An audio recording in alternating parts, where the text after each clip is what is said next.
So what makes an urban center attractive? In the last session it was asked, what is a smart city? I don't profess to have the answer, but maybe that list here in gray may give you a few hints. The rule of law, for instance, and I would decidedly place this as number one.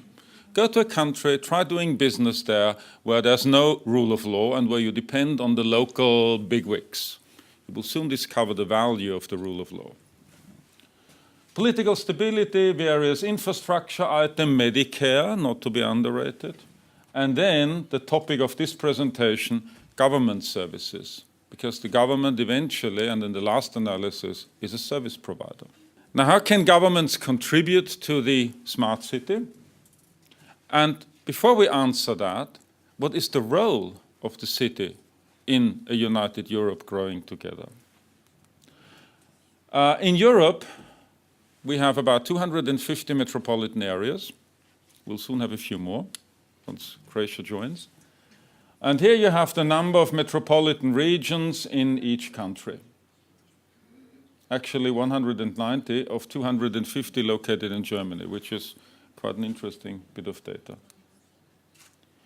Now, let's first have a look at the population concentration in the metropolitan areas. The data ranges from 2000 and 2006. The current or just expired period, 2006 to 2012, the data is not available yet, should be published in the near future. And here you can see that in the above area here, the average is 58%. In the areas or in the countries with GDP per capita below the EU average, we have only 44.3%. But in both areas, the population growth or the concentration, the difference or the increase in population concentration in the metropolitan areas is constant. There's only one exception to the rule, Bulgaria, which shows a modest increase. Otherwise, particularly as compared to developing countries, there's no real move here. And if we now have the big picture of the degree to which the metropolitan area or areas exceed the average income per capita in a country. So if you have the average income per capita in a country in terms of the EU average. So for instance, Ireland has 147% of the EU average on a national level. The non-metropolitan regions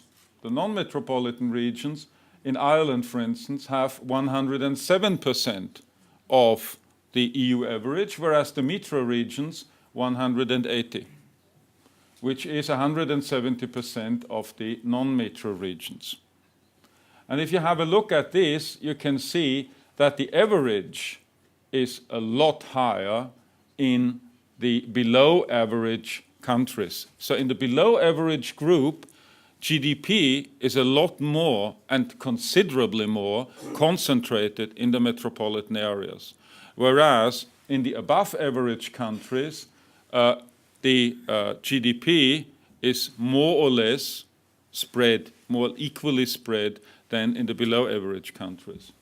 First of all, we can see that in lower income countries and regions, cities are some kind of spearhead in the development. First the cities evolve, and then the non-metropolitan areas follow suit. And this also gives cities the pivotal role in the transformation of a country and the transformation of an economy. And that's why we should bother about cities and specifically about cities.